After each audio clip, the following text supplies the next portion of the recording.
Assalamu alaikum wa rahmatullahi wa barakatuh jami'an. Welcome everyone to an exciting webinar about the history and evolution of the endoscopic frontal recess approach by the pioneers Dr. Frederick Kuhn and Dr. Min Javer, who I'm honored to host in this webinar. I'm Saad Saleh, Associate Professor of Rhinology and Skull-Base Surgery at the King Saud University and the Chairman of the ENT Department as well. And I'm honored to have Dr. Frederick Kuhn with us, who will be giving a keynote lecture about his views and history of frontal sinus surgery. He's the Emeritus Professor of Surgery and Otolaryngology at the Medical College of Georgia. He started a rhinology fellowship in '92 and have trained over or around 26 fellows ever since. He founded the Georgia and Nasal Sinus Institute in 1999. He's the past president of the American Rhinology Society, part of the editorial board of the American Journal of Rhinology as well. He's published 73 scientific articles and 10 book chapters, where we actually still use to date multiple things about frontal sinus surgery as well as allergic fungal sinusitis. Directed over 90 courses in sinus surgery worldwide, and he's the twice recipient of the Morris Cottle Award for Research and Excellence in Rhinology. And he's designed and developed 36 surgical instruments, which we actually still use today, especially in the frontal sinus surgery.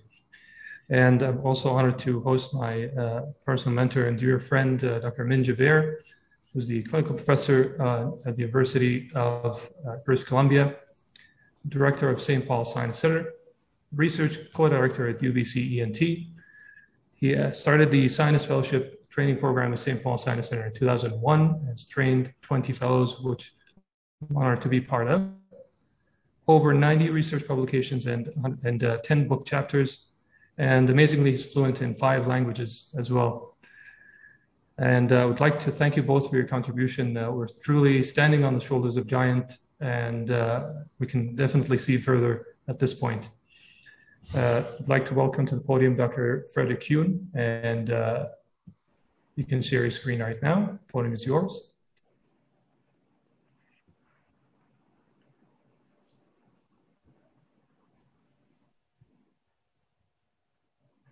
Thank you, Dr. El-Saleh. Welcome, everyone. It's an honor and a privilege to be able to join such an august group and to share some of the things out of my past experience. So you'll see the title is Frontal Sinus Embryology and Anatomy, which is what I always enjoy talking about. However, my dear friends have asked me to digress from that slightly and share some things about the history and development that I've gone through in coming up with the endoscopic frontal, the refinements to the endoscopic frontal recess approach.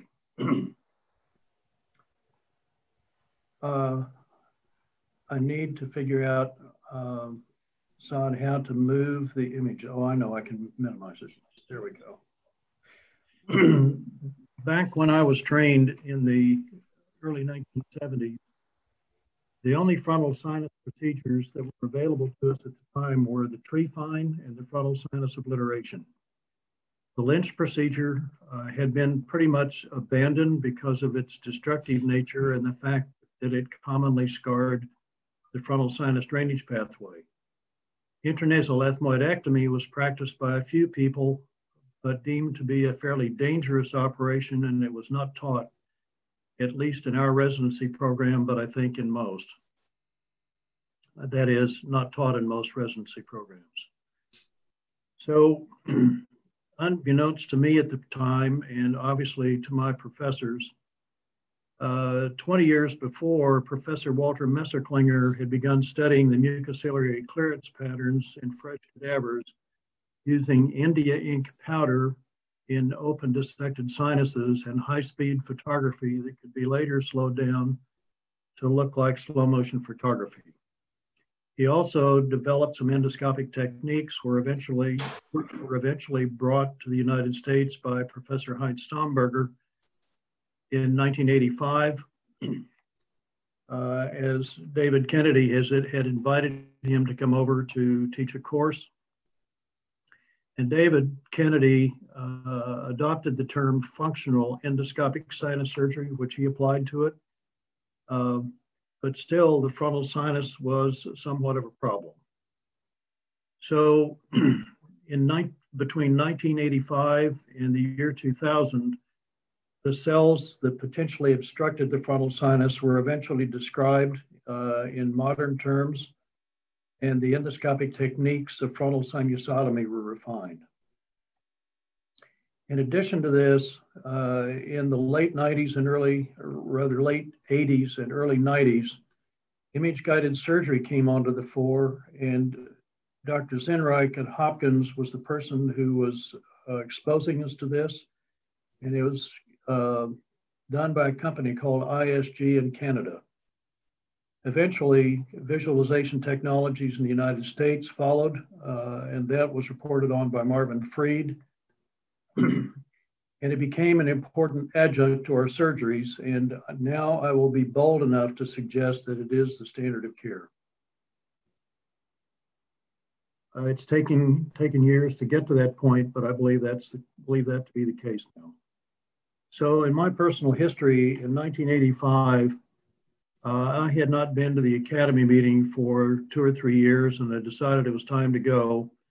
So when I walked in the door of the exhibit hall, where I always went first, I immediately went back to the Karl Storz booth to see what they had, and asked my favorite question of one of the representatives, which is, what do you have that's new?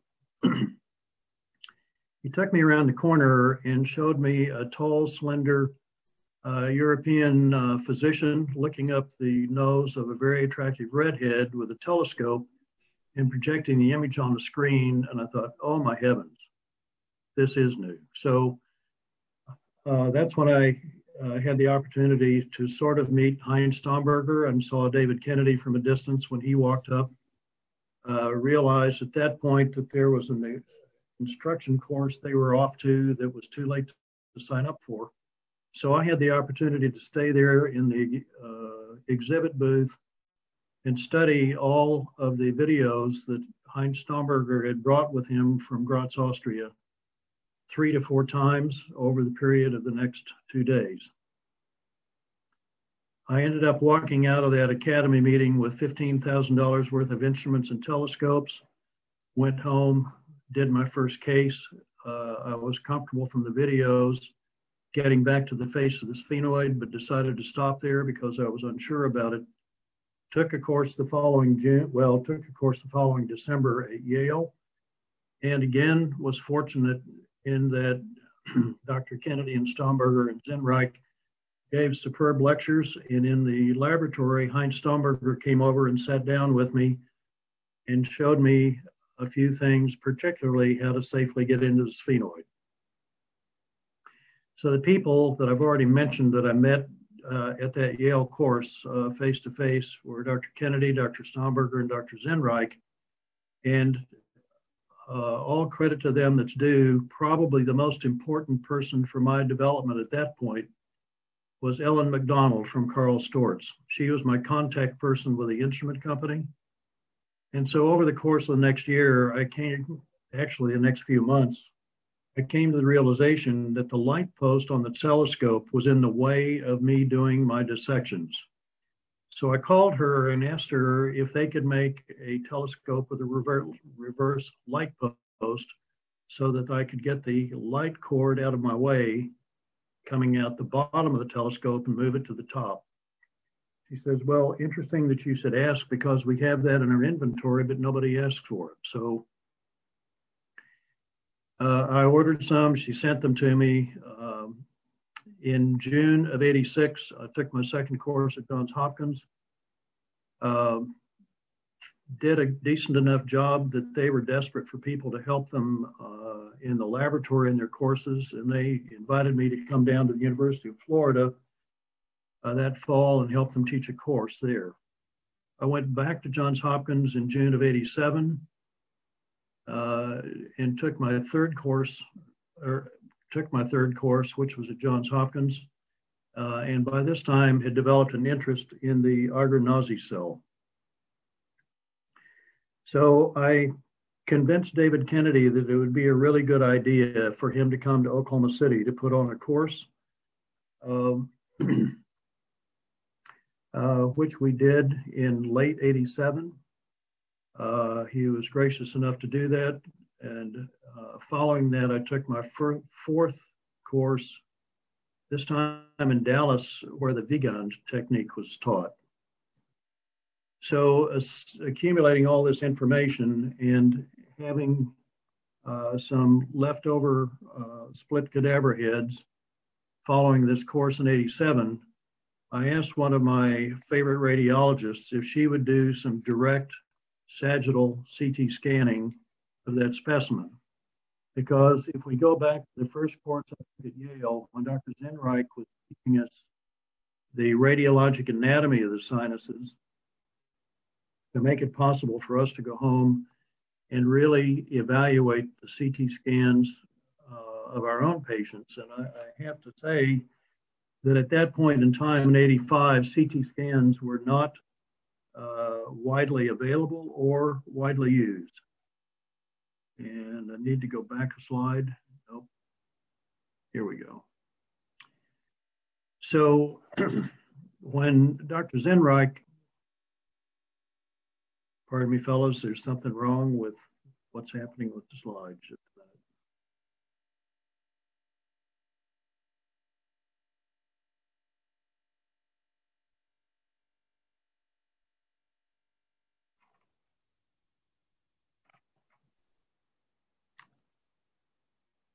Dr. Al-Saleh, I have to figure out how to... I think if you can just press escape, probably. Yeah. And there's just that button that's highlighted. Yeah, the other thing... yeah. Okay, good. Thank you. It just doesn't seem like the slide is filling the screen now. But at any rate, if we go back to thinking about that first course, when Dr. Zenreich was describing the radiologic anatomy, he showed sagittal reconstructions, but the problem was the cuts that were used to, the axial cuts that were used to acquire the data were so far apart that the reconstructions were very stair-steppish. So we were limited at that point to taking direct axial CTs and direct coronal CTs. But he showed us detailed information on the sagittal CT. As rough as it was very important to us. And talking about an anatomical detail that I was unfamiliar with, which was the sinus lateralis. So again, I need to reverse. So just keep that thought in mind, and I'll tell you what my solution became with that. So at any rate, after Dr. Zenreich and Kennedy came down to Oklahoma City, the next thought that occurred to me was that people in general did not have enough access to dissection courses, and I did not really want to try to compete with Dr. Kennedy by creating a parallel course to his. So what I decided I could do would be to create a quote unquote advanced course, which was primarily a dissection course. So we did the first one of those in 1988, and that's when I discovered how to find the posterior wall of the Agar-Nazi cell and make it simpler to be able to dissect it out of the frontal recess. So that was the first really light bulb that went off regarding frontal recess dissection. Or maybe second after the use of a reverse light post 70-degree telescope in the frontal recess. Then in 1989, I was fortunate to go to the 8th ISIAN in Baltimore and discuss the recurrent causes of recurrence after functional endoscopic sinus surgery, and I was able to meet Professor Malte Wiegand. And began designing the first set of instruments, the giraffes, the frontal giraffes, the seeker, and the frontal sinus curettes, when Dr. Bill Bolger came to spend 3 months with me. In 1990, began writing the agar nausea cell and frontal recess obstruction, presented the paper at the Pittsburgh International Conference, met Dr. Gary Wolf from Graz and Wolfgang Graf from Germany. In 91, gave up my private practice and moved to the Medical College of Georgia as an associate professor, and was invited to come to Graz, Austria to help Heinz Stomberger with his course, and was presented with my first set of instruments. The agar nausea cell paper was published. The following year, I had the great good fortune of having Dr. Carlos Quilty Siller come spend 2 years with me doing laboratory research on capsaicin's response, the nose's response to capsaicin, and doing a significant amount of work on the neural connections between the fifth nerve nucleus, the nasal cavity, and the face. First identified cells that we came to call frontal cells and how they were playing a part in frontal recess obstruction. And then Dr. Quilty sent 2 of his colleagues, Dr. Rodriguez and Dr. Gonzalez, to follow him in that research role. Michael Sillers came in 93, and during that time, we began trying to simplify the way people got to the maxillary sinus ostium and describe it, because we were seeing so many patients with surgery who had persistent disease, and instead of the maxillary sinus ostium being opened, there was an opening punched through the posterior fontanelle. We spent more time understanding and describing the supraorbital ethmoid cell, working on a middle meatal spacer, and Michael Siller's work on determining the amount of corneal radiation exposure with thin cut CTs to try to dispel the idea that if we did thin cut CTs, we would be producing cataracts in patients. Once that hill was climbed, we were able to do decent sagittal reconstructions. And at the same time, the helical CT came on the market, which had even less corneal radiation exposure, and suddenly sagittal reconstructions were available. Dr. Sillers was followed by Dr. Arthur Wood. Our first foray into understanding allergic fungal sinusitis was going on at this time, and we did our first Lothrop procedure with punches, trying to figure out how it could be done without using a drill. In 95, I gave up that position and moved to Savannah, to the Georgia Ear Institute, to set up a sinus center for them, and began using image guidance in sinus surgery that Dr. Zinreich had been telling us about for years, but that I had not had available. Then in 1996, when Dr. Sitardi joined me, we created and did the first frontal sinus rescue procedure. And as you'll find out later, I was anxious to find some way to solve the problem for people who had their middle turbinate removed, the frontal sinus guard over, and I did not really want to either obliterate them or to drill in their nose. We also published some things on postoperative care. And then from 97 to 98, I had Dr. Winston Vaughn, followed closely by Dr. Amin Javer as fellows. We worked on flexible frontal sinus stents and did more work on middle meatal spacers, and finally left there and established the Georgia Nasal and Sinus Institute in 1999. From 2000 to 2017, when I retired, we spent a great deal of time working on frontal sinus unobliteration, trying to remove frontal sinus osteomas without damaging the frontal sinus drainage pathway. Dr. Mark Dubin challenged me when he came, saying, how do you know that 6 weeks of medical therapy with antibiotics are better than 3? So he proved that point, and that's been one of my mantras all along, is that we have to treat people maximally with medication before we resort to surgery. We started doing tissue eosinophil counts, paying attention to coagulase negative staph as a cause of sinusitis instead of just an everyday organism in the nose. and categorizing eosinophilic chronic rhinosinusitis to include not only allergic fungal sinusitis, but sinusitis caused by superantigen or the eosinophilic response caused by superantigen, aspirin-sensitive asthma, and a host of gram-negative organisms, including Pseudomonas. Then Dr. Chan published a paper on our long-term frontal sinus patency during that period of time, and Dr. Saad has already mentioned the fellows that we've had the privilege of training.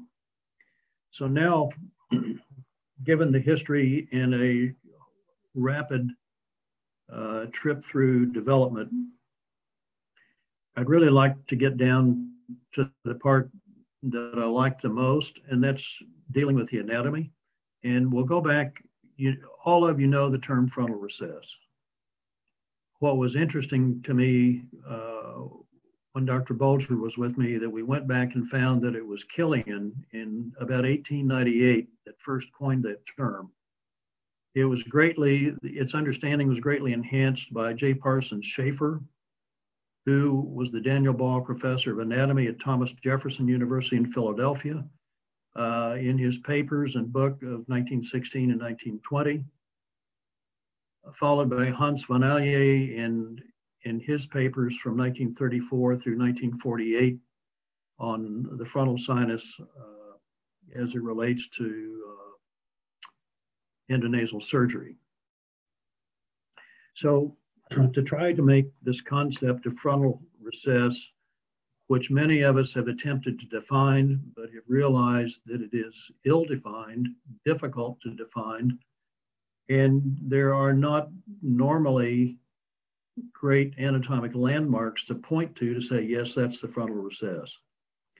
So what we decided to do is to try to imagine this as a funnel-shaped space, an inverted funnel, with its smaller end at the frontal sinus and its larger end in the anterior ethmoid. So it basically is the space through which the frontal sinus drains into the anterior ethmoid. And as we've already mentioned, it has no clearly defined openings, either superiorly or inferiorly.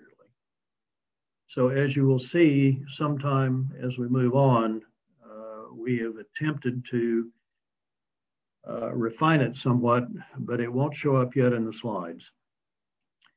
So this is a stylistic drawing that we did back in the late 90s. And you can see we were still calling this the internal frontal ostium at that point, but again, it's just this opening wherever you finally define the opening to be. The frontal recess parallels the skull base, generally back to the ethmoid bulla lamella. It parallels down the face of the frontal process of the maxilla. We used to call this the anterior wall of the Argonauzi cell, and it is very commonly pneumatized by other, what we call cellular-like structures. In this particular case, a stylized Argonauzi cell. So where does this develop? How does it develop? How do the anterior ethmoid sinuses develop? Because as surgeons, we're particularly interested in anatomy, but if we start trying to understand complex anatomy, we need to go back to our freshman year in medical school, to our embryology course, and revive that and look again at embryology. Now, over the last 35 or 40 years, most of us have been told that the first embryologic ethmoturbinal becomes the uncinate process, and the second one, the middle turbinate. But if you start thinking about the excrescences on the lateral embryologic and neonatal lateral nasal wall, you realize that the uncinnate's the first one, the ethmoid bulla is the second one, and behind that is the middle turbinate. So where does ethmoid bulla fit in the first one? Well, then if you say, okay, the first one's the uncinate, the second one's the bulla, and the third one's the middle turbinate, if you stop and look at the embryologic wall, which we will do in just a moment, you realize that the middle turbinate has to grow forward and cover the other two. So once again, if we remember to go back and carefully read the earlier literature, what we discover is that both Schaefer in 1916 and 1920 and Vanellier in all of their papers assigned the first embryologic ethmoturbinal to the middle turbinate, the second one to the superior turbinate, and the third one to the supreme turbinate. So you say, well, what about the uncinate and the ethmoid bulla? Well, what they discovered is that underneath the middle turbinate, within the middle meatus, there are two secondary middle meatal turbinals that develop into the uncinate process and the ethmoid bulla. So if we look at the upper right part of the slide, you can see that we have a maxilloturbinal that develops into the inferior turbinate as the lower one. And then above that, we have ethmoturbinal 1, 2, 3, 4, 5, 6, etc. And then you can see if this was uncinate and this was ethmoid bulla, how far the third embryologic ethmoturbinal would have to migrate forward to cover all of these. So that's why Schaefer's pictures and description make far more sense. Now, each one of these ethmoturbinals and the two secondary ones that occur under the middle turbinate have an upper part of the hockey stick, if you will, that's called the pars ascendens, or the ascending part, and a descending part, or pars descendens, here. So keep that hockey stick configuration in mind and the division between the two as we go to the next few slides. So here we have the middle meatus opened. This part of the middle turbinate has been removed.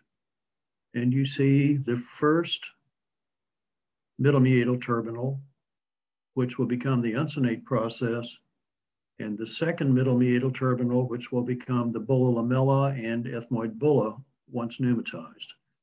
In between, we have the hiatus semilunaris opening into the ethmoid infundibulum.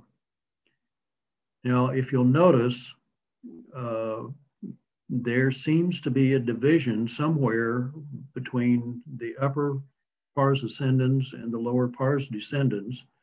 Heinz Stomberger, as long as I knew him, maintained that the upper part of the uncinate developed into the Argonazi and the lower part developed into the uncinate process as we know it. So if we look at these upper parts, Schaefer talked about frontal pits and furrows separating them, and that the pits developed into various air cells, one of them pneumatizing up into the frontal bone and becoming the frontal, what we call the frontal sinus, and others becoming other anterior ethmoid cells. But imagine somewhere in here, there's a theoretic division between the ascending part and the descending part that we haven't really described yet. So now let's talk about the Argonazi cell, which we first encountered in about 86 and described through 89. This is the first cadaver I was able to get my hands on after that Oklahoma City course in 1987. I had some extras left over from that course.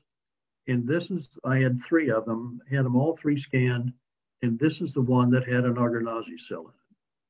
So we decided to dissect this a piece at a time and compare it with the radiographs. And remember, these are direct sagittal CT scans at that time, which we did not have available in the live human.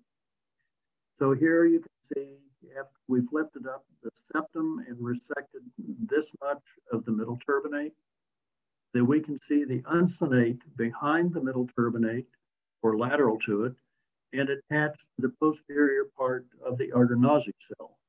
This is a flap that has been opened and laid forward so we can see the interior of the Argonazi cell. On the accompanying CT scan, you can see how it pneumatizes up into the frontal recess, very nearly obstructing the frontal sinus at that point. So here's a little bit deeper dissection, primarily just lifting up the middle turbinate so you can see the relationships. This is what we would normally call the uncinate process, the hiatus semilunaris and the ethmoid infundibulum, the ethmoid bulla lamella also attaching to skull base and being pneumatized down here, forming a small bulla. And lo and behold, behind this is the structure Jim Zinreich taught us in December of 1985 called the sinus lateralis. Its name has subsequently been changed to the retrobulbar recess, but you can see a perfect sagittal CT scan representing that area. So it's this type of sagittal dissection that I fully believe everyone needs to be able to do in a dissection laboratory to fully understand the anatomy that they're dealing with. Here we are a bit deeper. You can see the size of this Argonazi cell pneumatizing up into the frontal recess in front of the ethmoid bulla. This is the anterior ethmoid artery, and this is the frontal sinus above it.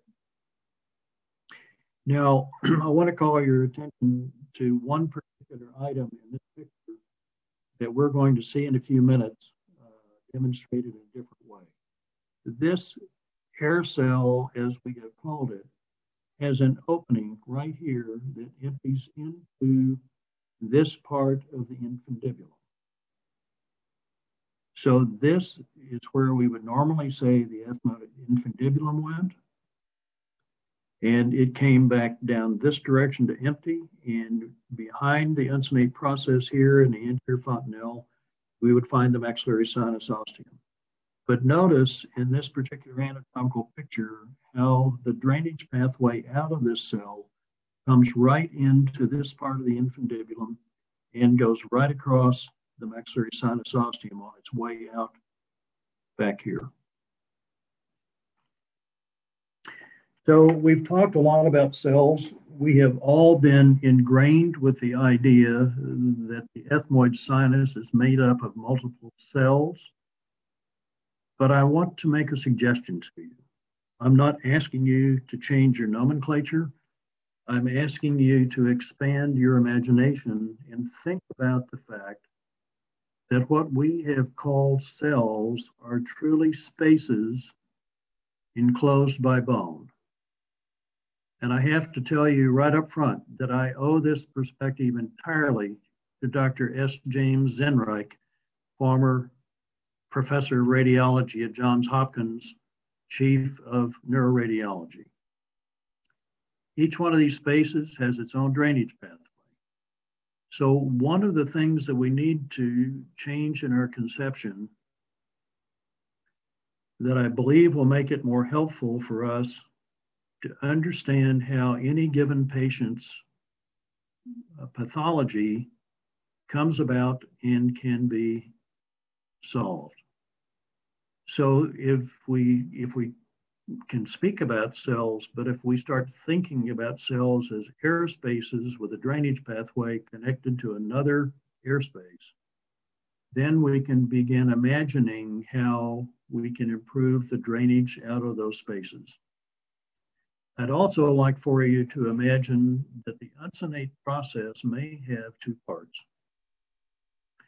The part that derives from the pars ascendens, which Dr. Zinreich has coined the term ethmoidal uncinate process for the upper half of the uncinate, and the lower half, which assumes more the shape of a turbinal or more the shape of the embryologic turbinal from which it came, he's termed the turbinal uncinate process.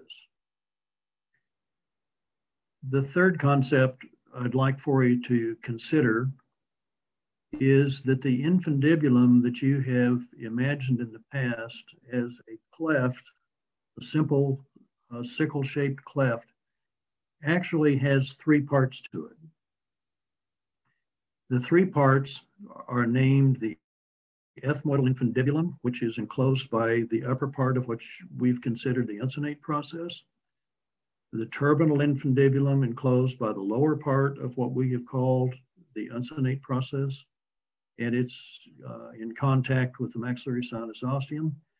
And yet there is an intervening part that we haven't ever considered as part of the infundibulum, and that would be the infundibular space enclosed by the bony three-dimensional outline of the ethmoidal uncinate process. I'll let you think about that for a little bit and then try to give you a visual so that it will be easier to conceive of. And then the fourth concept is that the frontal sinus and the frontal recess are one single space. I think probably many of you would agree with the idea that the frontal sinus develops from the frontal recess. But when I think about the two prior to 3 years ago, I thought of them as two separate spaces. So why are we beginning to think that they're a united single space, even if we give different parts of them different names? And that is because radiologically, there is no definable point or plane of separation between the frontal sinus and the frontal recess. Now, I'll have to let you and ask you to take that on faith for the time being. But as we go back to J. Parsons Schaefer's drawing, if you notice this red line across here, it begins at the lower, and incidentally, what we have called the face of the Auger-Nazi cell is really and truly the frontal process of the maxilla, its posterior face, which is basically an inverted isosceles triangle.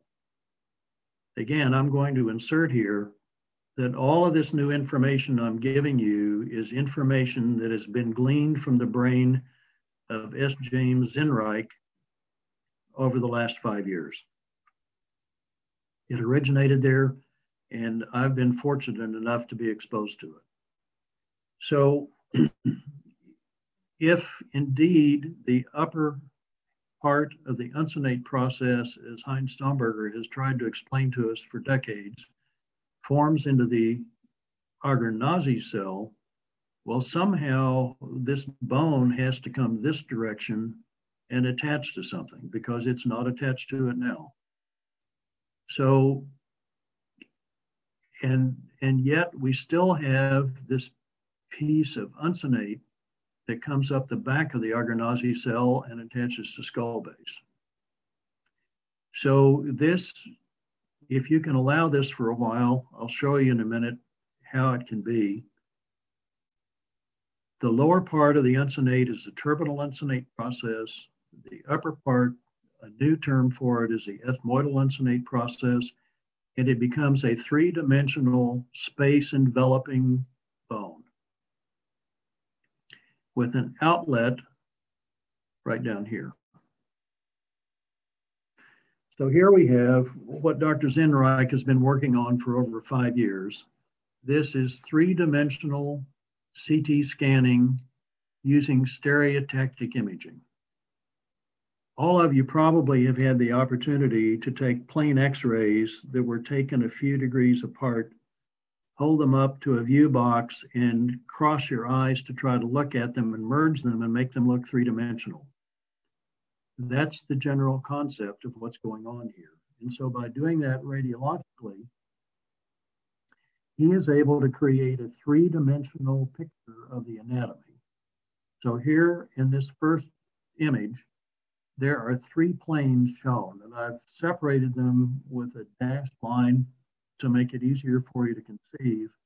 I did not do that on all of these images just because it's time-consuming and not important to what I want to say. But above, we have an axial plane, we have a posterior coronal plane, and here we're looking at the sagittal plane. So he has removed the middle turbinate so that we can look into this picture slightly from behind and see something comparable to the anatomical dissection pictures I showed you earlier. Here is the back part of the uncinate attached to the medial maxillary sinus wall. Here is the posterior part of the infundibulum. This is the face of the ethmoid bulla. This is the medial surface of the bulla. And this blue line or blue area demarcated by the green arrows is the part of the infundibulum enclosed by the turbinal uncinate process. And he has named this the turbinal infundibulum. If we go to the second picture and look at, well, let me show you up here. This is where the ethmoidal uncinate process attaches and goes forward under the cover of the middle turbinate to attach to the frontal process of the maxilla right there.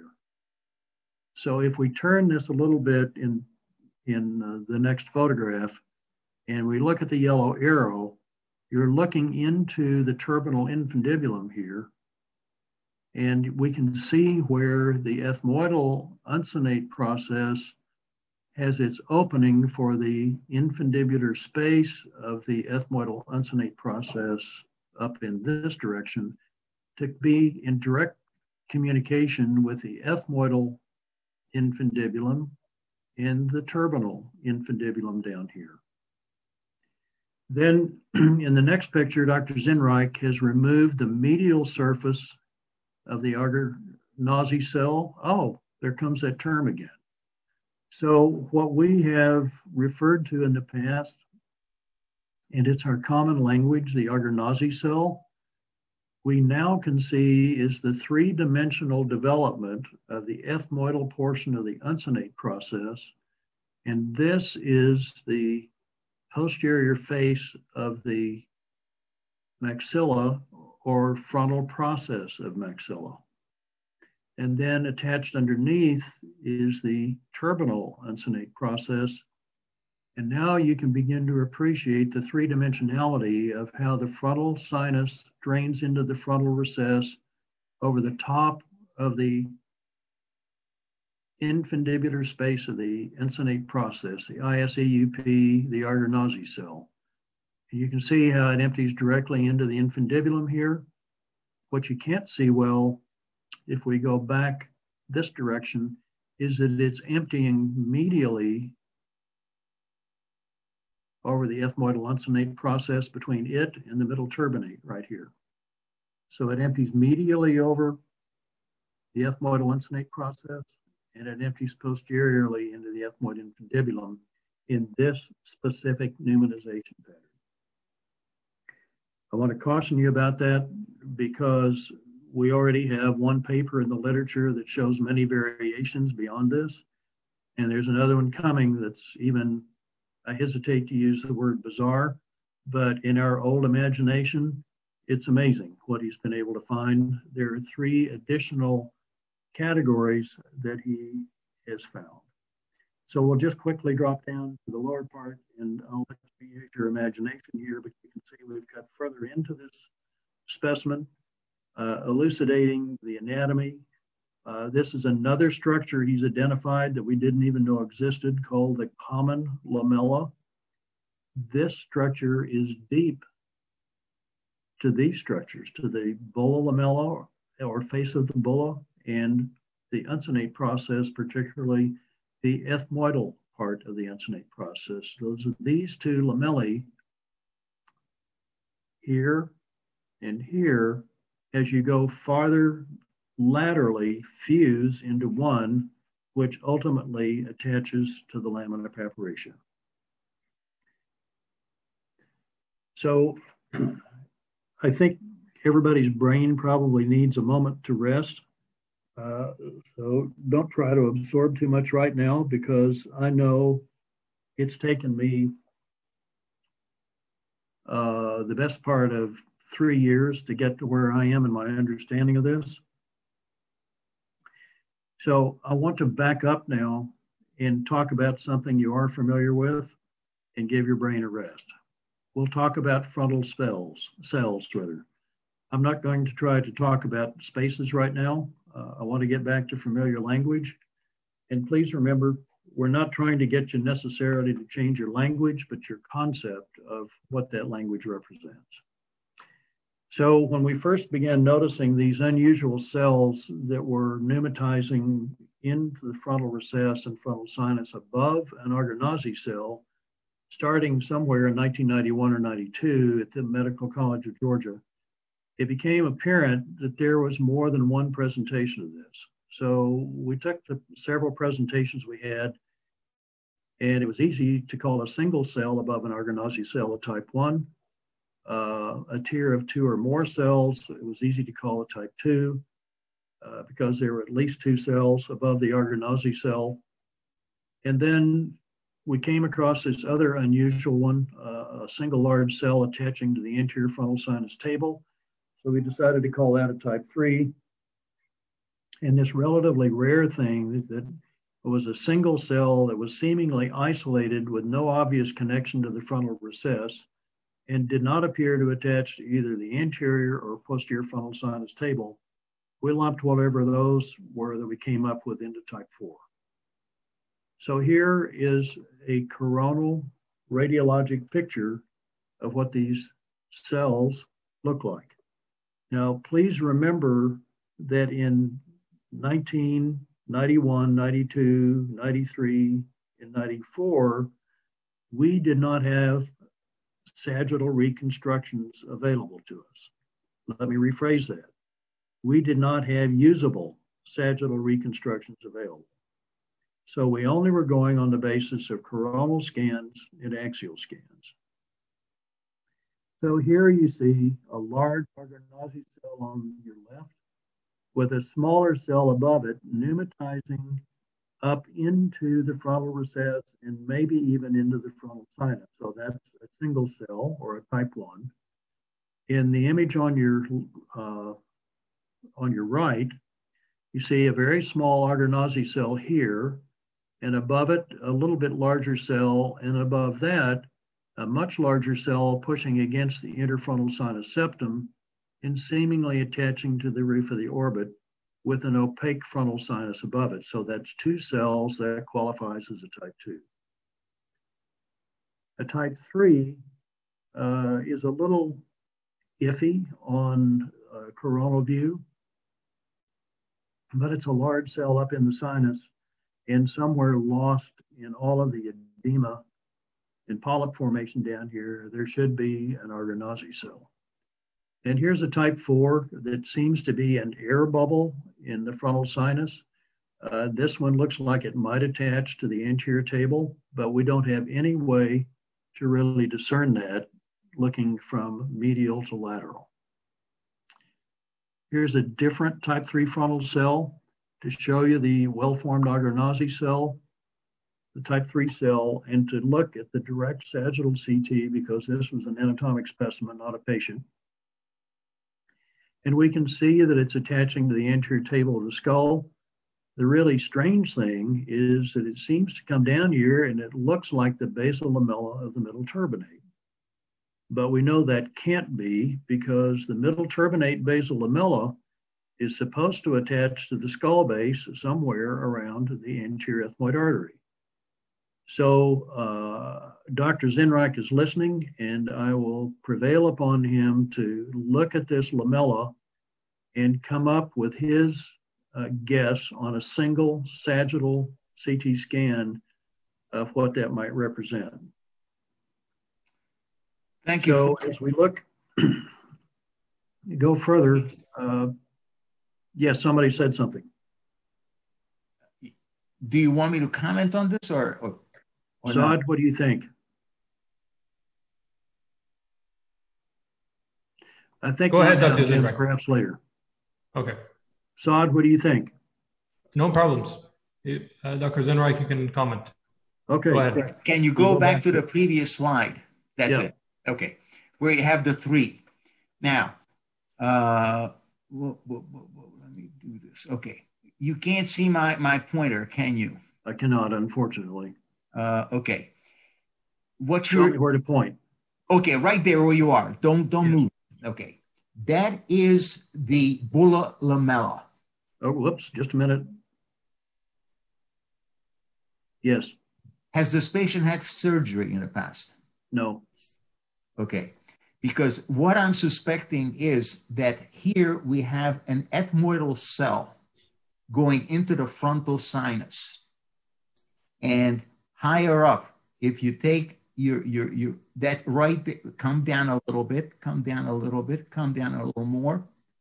That's where the common lamella is, a point of fusion between the ethmoidal, the uncinate lamella and the bulla lamella. And then we have a continuation, as you see, right, going right to the anterior frontal bone.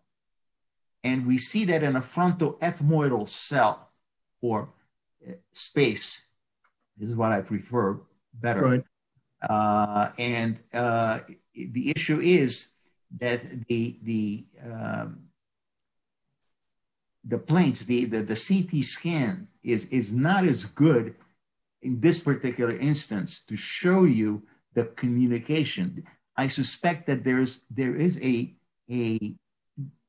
lamella starting from where the black arrow is going to the common lamella, indicating an incomplete cell, if you will, communicating with the proper agranese cell where that black arrow is. Yeah, Jim, can I interrupt? Yeah. As I'm looking at this, I see a faint shadow here, which probably is the uncinate process. That is definitely the uncinate process. And this is probably the back wall of the Argonauzi cell, which would be the ethmoidal infundibulum. Right. Your pointer previously was right on the superior nasal spine. Yes. And, the uncinate process is coming off of the inferior nasal spine, or right here, better defined as the tip of the inverted isosceles triangle of the frontal process of the maxilla, extending posteriorly to the posterior fontanelle. Yeah. All right. So what you're dealing with is a frontal ethmoidal cell in this case. Right. So we're learning new things about some of our old terminology, and we'll move on now to the supraorbital cell. One of the fascinating things was to get a CT scan like this and try to understand what the ground glass appearance was in it. And suddenly it dawned on me that it was airborne averaging between the roof of the orbit and the air in this lateral frontal sinus, if you will. But then we looked at a CT scan, an axial cut lower, and that airspace lines up behind the frontal sinus, and consequently this represents a supraorbital ethmoid cell pneumatosed out over the orbit. And if you do a coronal cut through here, you'll think that the frontal sinus has two parts. So this is a fully dissected lateral left nasal wall of a cadaver. You can see the frontal sinus opening here, the lamella of bone, which is probably the bulla lamella, separating the frontal sinus from the supraorbital ethmoid cell, which is just an enormous cell extending all the way back to the sphenoid. I've seen as many as 5 or 6 separate supraorbital ethmoid cells in both patients and cadavers. This is a patient that had been operated on, was sent up to me. I quote unquote rescued him. And 6 months later, he came back with continuing sinus drainage. And so I thought maybe I wasn't quite so smart as I thought I was. We rescanned him, and his right frontal sinus was opaque, of all things. So I looked with the telescope, and I thought, well, there's the supraorbital ethmoid cell. That's supposed to be the frontal sinus, but there's all this edema up here. If you'll notice, there's edema posteriorly here as well.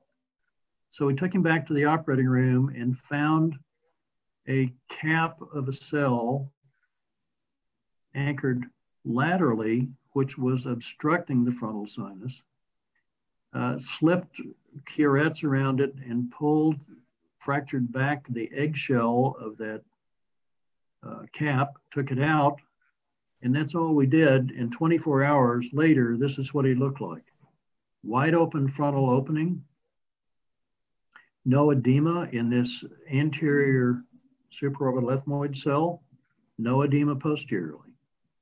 But there you have how a supraorbital ethmoid cell can completely mask and hide a frontal opening if you don't have some way that you can either suspect or find your way around that. This is where image-guided surgery is a real help. Pardon me. Now on to frontal bulla cell. Martin Sattardi described this cell in a paper after he was back at St. Louis University. And you can see that this is the bulla lamella probably. Could be the middle terminate basal lamella because that's anterior ethmoid artery. But nonetheless, this is a suprabullar space that's pushed up into the frontal sinus from behind. This, in my estimation, is the single most difficult case to solve endoscopically of any of the frontal cells that we've described. My resolution to that was to poke a hole, make an opening through this with a plane-ended 90-degree frontal ostium seeker, enlarge the hole, and then put a 90-degree seeker in there to pull out the pieces and finally debride that cell wall cap and open up the drainage pathway out of the frontal sinus. As opposed to that, over here, we see a frontal sinus with edema overlying what we would have called a suprabullar cell, because that cell really wasn't yet up into the frontal sinus. Now this, in contradistinction, Hans van Alje, in a book in 1951, has this image. And they're drawings. You can see anterior frontal sinus table, frontal sinus floor, posterior table, and laterally in the floor of the frontal sinus is what he refers to as a frontal bulla. You can see in his drawing that this straw or arrow that he puts in here appears, well, it's going either to the bulla or it's into the frontal sinus. I suspect this is intended to be in the frontal sinus, and one further down and more lateral comes in to the bulla. And this is a cadaver specimen that I have that we transilluminated from behind. We're clearly looking into the frontal sinus from medially, and here is a bulge in the lateral floor of the frontal sinus that matches up relatively well with what Van Alje described. This is a very infrequent finding in my patients. A quick look at a suprabullar cell. It's medial at the skull base. It's above the bulla. And here's that patient operated. To right side, you can see the frontal sinus is widely open. The partition between the supraorbital ethmoid cell and the frontal sinus that probably came about across here has been taken back so as to make this a unified drainage pathway. And then medially, we can see where the walls of the suprabullar cell were taken down. You can see its bed. Lastly, we'll go to the interfrontal sinus septal cell. This is a left side of a previously operated patient with a wide open suprabullar cell, supraorbital ethmoid cell, a frontal sinus that is occluded by scar tissue, and a nascent, not fully pneumatized interfrontal sinus septal cell going up medial to the frontal opening. Sometimes it's actually anterior to the frontal opening. Now my partner, Dr. Chris Milroy, made this video and gave to me that I want to play for you so that you can see what he found in a hidden interfrontal sinus septal cell. That's frontal sinus that you see open right here. And as he's aspirating away blood and looking, all of a sudden he drops into a more medial and somewhat more anterior cell that you'll see in a moment after he resects the bony partition in between with a side-biting 90-degree frontal sinus punch, that this is indeed more anterior medial opening into the interfrontal sinus septal cell. So here's the coronal CT image showing that there's a similar situation on both sides. But as you go back to this, it's pretty clear that that can be done with curettes and punches and does not need to have any kind of powered instrumentation. So this has been a fairly dense and long journey through the highly variable and complex anatomy of the frontal recess, the anterior ethmoids, and somewhat the frontal sinus. So the questions that arise are, how do we organize this to safely operate on these patients? What procedure do we use? What instruments do we use? Do we use through-cutting punches or some kind of powered instrumentation? Well, if we stop to go back and remember David Kennedy's acronym of FESS, functional endoscopic sinus surgery, we need to go back and think about this word functional. What does that mean to us? It means endoscopic sinus surgery that's used to restore function to the sinuses and at the same time preserve structures and mucosa. This is an extraordinarily important point that many of us forget, the mucosa. Dr. Murayama, who happened to be one of Joseph Ogura's fellows while I was a resident there for 4 years, left and went back to Japan and became a departmental chairman and did some extremely nice work, which particularly by about 2000 was published. And he did electron microscopy on mucosa samples where the mucosa had been stripped off and allowed to regrow. And the reason I want to insert this here is because I've seen many instances, I've had it happen to myself, where you inadvertently peel off mucosa with one of your instruments and you can't really put it back, or it's gone up the pipe on a debrider, and you cross your fingers and you put something in there to try to protect the area for a while. But what he discovered is that once cilia has been stripped off and allowed to regenerate, the mucosa may regenerate, but it is very poorly ciliated. The cilia do not regenerate. So we have to keep that concept in mind by choosing how we go about doing our surgery.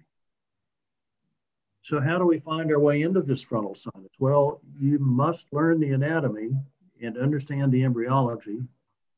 Under Jim Zunreich's tutelage, it became obvious to me that I needed to learn how to interpret my own CT scans, because the radiologists would give me a reading, but they really didn't know what they were seeing.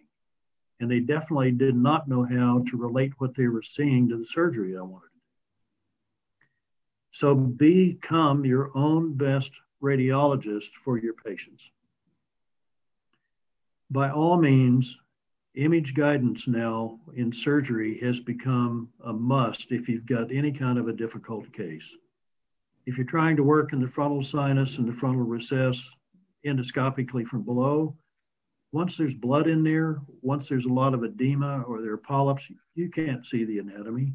You need some help that will show you where you are so that you don't get lost. Identify landmarks.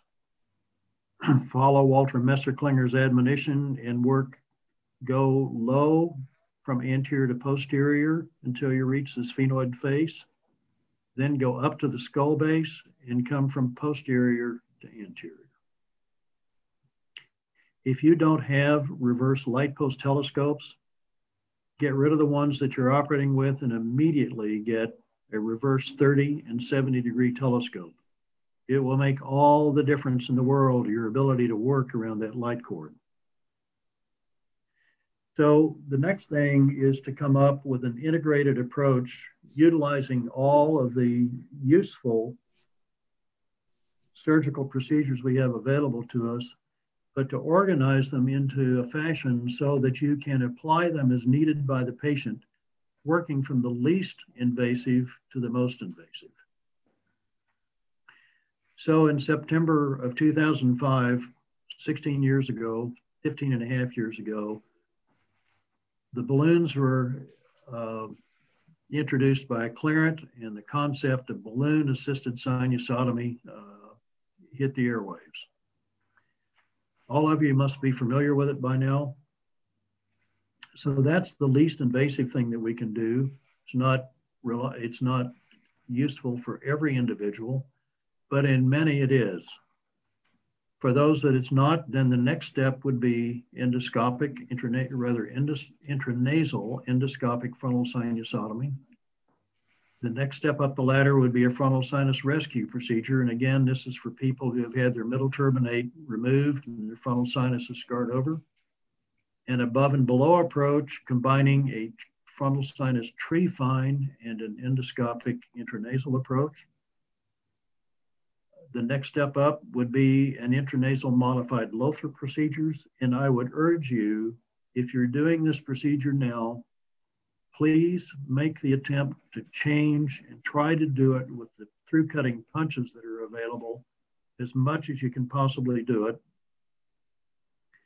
Then the next degree of invasiveness would be an above and below approach, combining an osteoplastic frontal flap with an endoscopic approach in preserving the frontal sinus outflow tract, stenting it if necessary. Way down the list would be an unobliteration, and we've done 50 or 60 of those, and you can do it successfully, presuming that once you get the frontal sinus open, you find some shred of mucous membrane left in it. And then the osteoplastic obliteration, which in my hands is extremely rare and a terrible first choice in most people. Now, let's spend a moment on the unobliteration because I'm not going to talk about that further. But why would you do an unobliteration? Well, you have a patient that presents to you who has been obliterated 10 or 15 years ago, and they're having acute frontal pain. And this is something that only came on relatively recently. Well, why would they be having acute frontal pain? Well, maybe they've got migraines. Well, I suggest that that's only one possibility. Having had enough of these people in a row, trying everything else that was possible, I decided to reopen their obliterated frontal sinuses to see if I could find anything in there. And uniformly, what I found was sequestered pus in an obliterated frontal sinus. You may be shaking your head wondering, really? Pus inside an obliterated frontal sinus?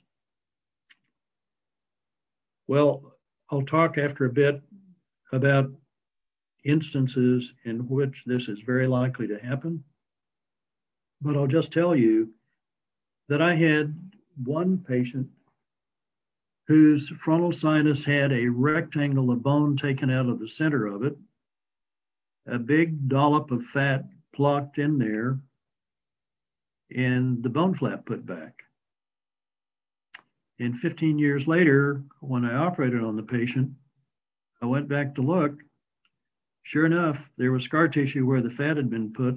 We cleaned that out and looked into the sinus, and the rest of it was totally mucosal lined, filled with pus.